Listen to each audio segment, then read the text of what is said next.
Hello and welcome to another video of Creator Boy Singapore, and today we're going to talk about why must you buy Bitcoin now, right? So Bitcoin is at this stage where the big corporations and countries are starting to pour into Bitcoin compared to the last few years, and there's only a limited supply of Bitcoin at this in this world. So there's only 21 million Bitcoins. It will always be 21 million Bitcoins. There won't be more or less, right? And then it can go lesser because as time pass, maybe the next 10, 20 years, 30 years, right, there will be Bitcoins that are being lost, right? Either people who forget their password or being thrown away, or people put inside the hardware ledger or the hardware wallet, and then they just lost it somewhere in the house, or they throw it inside a dustbin by accident, etc., etc. So 21 million Bitcoins, but over the years the total supply of Bitcoin will drop. So it's been estimated there's a few 100,000 or a few million Bitcoin being lost right now already from the system, right? So it's actually less than 21 million if you see it that way, right? So with something that is very limited, right, in supply, or something that has a constant number of supply, if it's example 21 million, for example, we don't count the losses, right? And then there's more demand, right? When the supply remains the same and there's getting more demand for something, right, the price of it or the value of it will go up higher, right? So that is how it works, right? And then you might ask, like, oh, so why would the demand of Bitcoin get higher, right? So the thing is, because Bitcoin solves many daily lives and critical problems that we humans face in this current day and age. So as you can see, there's this thing called the ESG investing that people like to, or investors like to use to analyze companies and analyze which stock or which thing should I invest in, right? So ESG is this model, right, that investors like to use, right? So E stands for economical, S is social, G is governance, alright? So for economical wise, what does Bitcoin solve, right? So Bitcoin has been using renewable energies, right? It's actually around 50% renewable energy already, right? You can check the internet or the website for evidence, right? It's already hovering around 50%, and the trend is going up. It's been going up, right? So the renewable energy is being used to mine Bitcoin itself, right? So you don't use dirty energy, like you don't use coal, you don't burn coal on all these things in order to mine, right? So the electricity being used to mine these coins, right, the 21 million, all right, that is still mining right now, all right, is using renewables energy such as solar, wind, right, hydro, etc. Right, so it's really a renewable energy being used. Is gearing towards higher percentage, right? As of now it's around 50%, right? And that is also related to what Elon has been talking about in the last few months. If you are into Bitcoin or into crypto and you heard about it, right?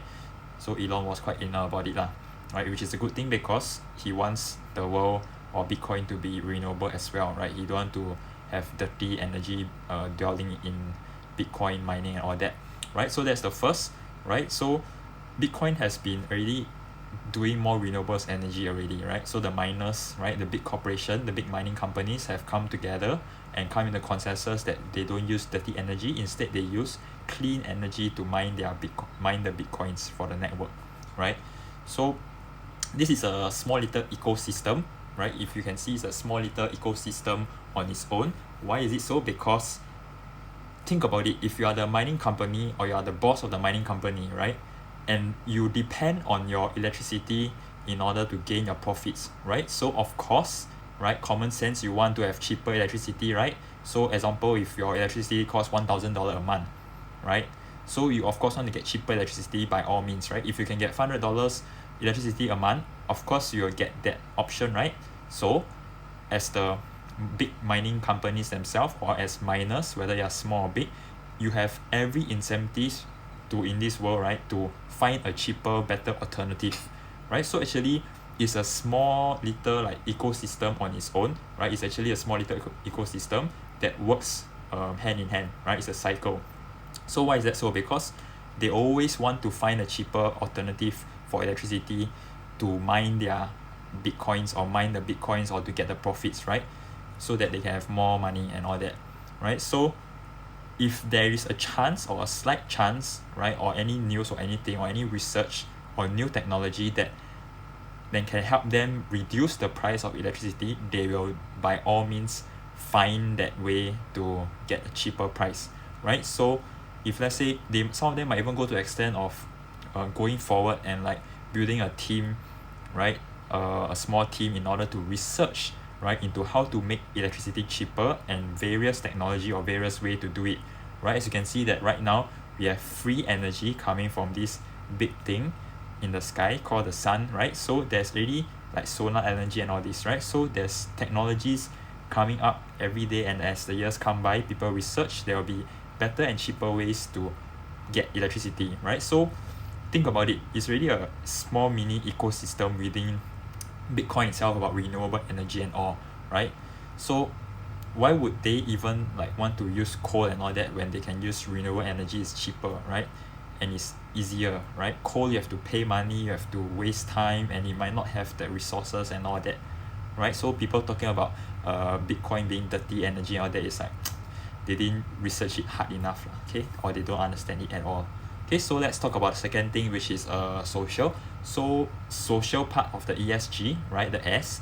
So what does Bitcoin solve in social, right? So in the social aspect, all right, so it is able to give people a chance, right? A chance to a second chance, right, in the financial system, especially those people in poorer countries and all that, because there is research or evidence, right, according to data, that certain countries who depend on remittance, right, example El Salvador and all that countries, right, their GDP depends on remittance. So means that what the country earns in profit is dependent on the how much tips or how much remittance that people give to them, right, like gifts and all that, right, countries give to them and etc whatever. Okay, so as a country like El Salvador, right, who depends your own country profit depends on such remittance, right, of course you need to have a cheaper transaction cost, right?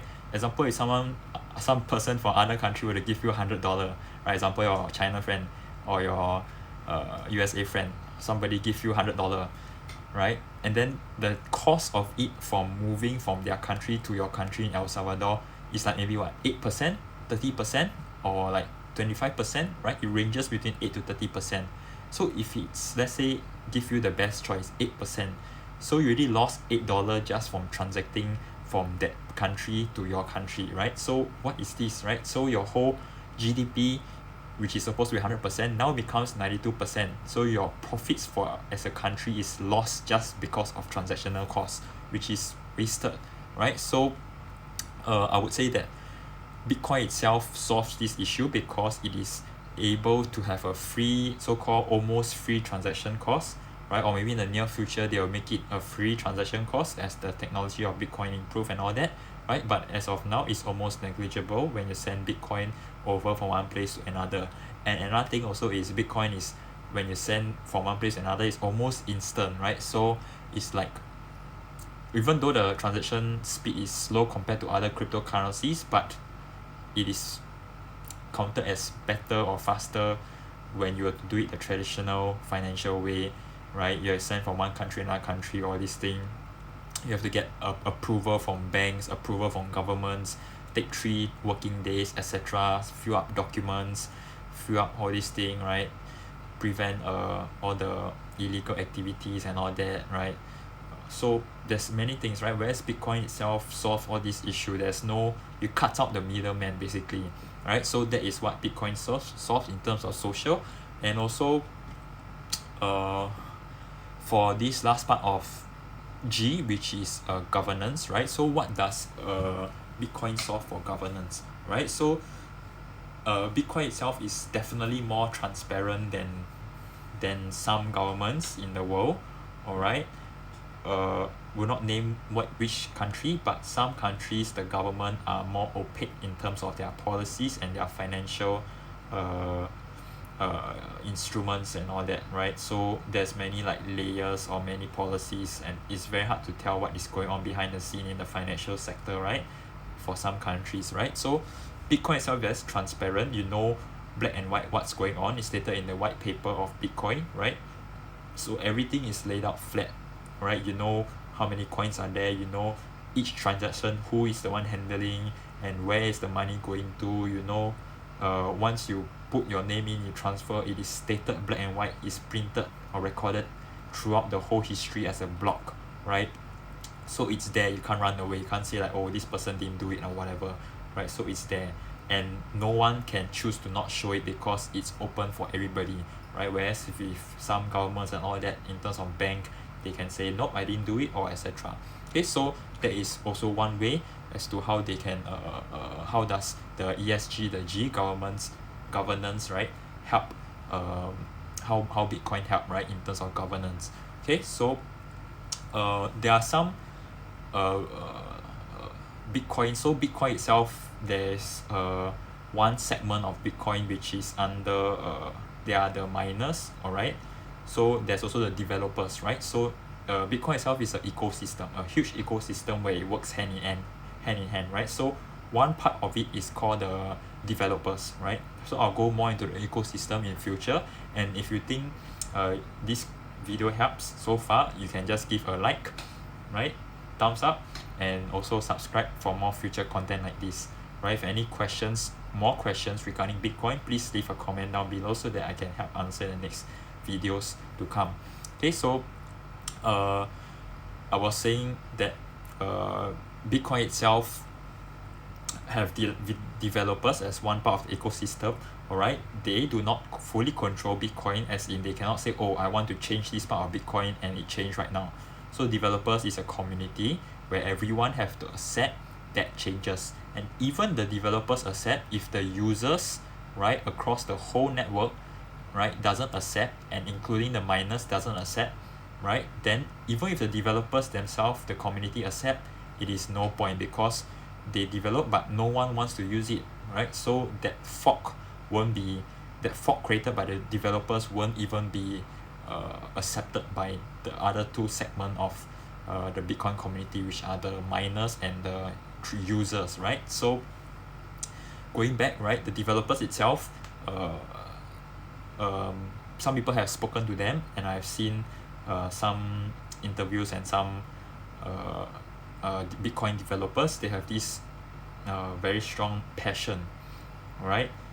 Passion for changing the world or changing the financial system using Bitcoin. So as developers, I check online that how much they earn 1 month, right, or per year. So 1 month they earn roughly around $12,000, or no, $10,000. So 1 year is around 120K, right? That's the average between the pro and the normal developer of Bitcoin, right? But then they could have earned way more by being a developer in Google, right, Facebook, etc., or other place that is very high tech, right? Having the skills that they have right now, and some more that there are companies right now that are acquiring developers in crypto technology. So they can be earning way more in other place, but why they choose to remain in Bitcoin development, right? It's because they have this passion. So it's not just for the money, they are in it to change the system once and for all, right? The financial system, right? Because the financial system right now rips off people, rips off the purchasing power from the poor people or from ordinary people, right? So how it rips off, just give you a short summary. It's actually a lot of things to explain, but I'll give a short summary as of now, okay? Because the video is getting long and I'll cut it short, right? So how it rip people off, right, is that the banks, right, or the governments keep printing on more and more money, so there's inflation, right? You all heard about inflation. So there's a lot of money and a lot of inflation circulating around the world. So you can see that why last time this bottle of Coke cost maybe at $1, and why now it costs like $2.40, right? It's because there's inflation, right? You can count the inflation in terms of percentage, right? So as the inflation creeps in, alright, then things get more expensive, but our salary remains roughly the same, right? Our salary, you don't see every year your salary goes up in accordance to the inflation, right? No, it always remains the same, or maybe once in a while just increase, right? So our salary remains the same, right? But then inflation keep going up every year, so it slowly eats up your income and your savings, right? So if you have $1,000 now, right? And if inflation keep coming, like these few months or these 2 years printing non-stop in terms of the money circulating, probably just easily within the next 5 years your $1,000 will depreciate and drop down to probably like 10%, so it'll be like even $900, $800, right, worth of money that you have, right? Purchasing power means that $1,000 worth you can buy something at today, right? 5 years later you can only buy $800 worth of goods or something, right? So that is very bad in one way, right? You can lose your money just by not doing anything, right? Because that is how the financial system is right now. Alright, so it's also not the fault of the government or the bank, because they have to do what they have to do, right? It is just part of the flaw of the financial system. They have to print in order to save the businesses and save the people, right? So that people won't die and there won't be corruption, there won't be chaos and all that. So it's just a flaw in the financial system in which you don't have a choice, right? It's a vicious cycle. Okay, so let's go back to the ripping off the financial ripping off the purchasing power. So that is one thing, and right now you see the news that there's a lot of this negative interest rate from banks, right? So think about it, right? So positive interest rate is where you put money in the bank, like example, if it's 2% interest rate, you put $100 means you get $2 back, right? But if negative interest rate means what? Means you put money in the bank and then you have to pay you have to pay the bank money for helping to hold your cash. That is quite insane, right? Like that is really quite insane. Like you put $100 in, right? You ask the bank to help you hold your money, you put $100 inside the bank account, and you have to pay the bank money for helping you hold the account. How stupid is that? It's like you must well put money at home in your piggy bank, right? You don't even need, it's free. Like, oh my god. Okay, so negative interest rate, which is now done by banks and governments, also they don't have a choice to do it because they have to help the economy and all that, right? But anyway, they do it. So as the users like us, the end people, we suffer the consequence. Okay, so we basically not only lose money to the inflation, right? So the first thing is inflation we lose to, we also lose to the negative interest rate. So you are losing, let's say, maybe like 5% of inflation, right, this year, and you're also losing the negative interest rate. Let's say interest rate is 2%, so 5 plus 2 is 7%. So you're losing 7% of your money, $100, just like that in 1 or 2 years. So that is quite insane if you think about in huge amounts. So $100,000 maybe your savings, right? 7% of that is how much? Okay, let me think. $7,000. You just lose $7,000 just like that, right? That is like what, 2 months worth of pay, depending on what you work, right? So it's quite insane, to be honest. Okay, so that is how it rips off, right? So that is why Bitcoin is here to save the financial system in a way. It's so called like a chance, a second chance for things to be better lah. Okay, but it is of course still new right now, still in the infancy stage, right? It's actually growing up to be a teenager, right? Bitcoin. Okay, so because why is it growing to a teenager? Because there are corporations and big people that are coming in right now into the arena. So it's slowly growing, and by the time when the public comes into the arena, right? Example, your friends or just a random stranger in the across the street, or your grandparents or who suddenly talks about Bitcoin, you know that is where the majority number of people is into Bitcoin already, and that is where Bitcoin becomes an adult, which is what all Bitcoiners or cryptocurrency people foresee, right? The technology is that it become a worldwide payment system, right? I personally believe that it's going to be integrated into the financial system in the future or the years to come. It won't totally eradicate fiats, which is USD dollars or any currency notes dollars. It won't eradicate fully, but it will be integrated closely together. So you have the option of paying either Bitcoin or in dollars, right? So that is one thing that I foresee in the future lah, right? Different people foresee it differently. Some say it totally remove, or some say it won't be there, right? It will go to zero, whatever. Okay, so I think the video is getting too long. It's like 19 minutes, so I think I'll need to cut short here. Actually it's supposed to be shorter. I planned it to be like 10 minutes, but then there's a lot of things to explain lah. Okay, so Bitcoin itself is a technology, alright. So people who come to Bitcoin, they at first come for the profits. They think like, whoa, we can earn a lot of money, right? You can earn like what, this amount of money, how many percentage, all that. But once you come inside Bitcoin itself, right, you stay at first because of the profits, right? But then you stay longer because you found out about the technology. You know what is going on behind the scenes, and you see what is the technology that lies underneath it. That is where you go beyond even the profits of Bitcoin. You go into the technology and what you believe in, right? So as always, the ending, come for the gains and stay for the technology. See you. Bye. Oh, remember to subscribe, like, and ask any questions you want at the comment section below lah. Okay, bye.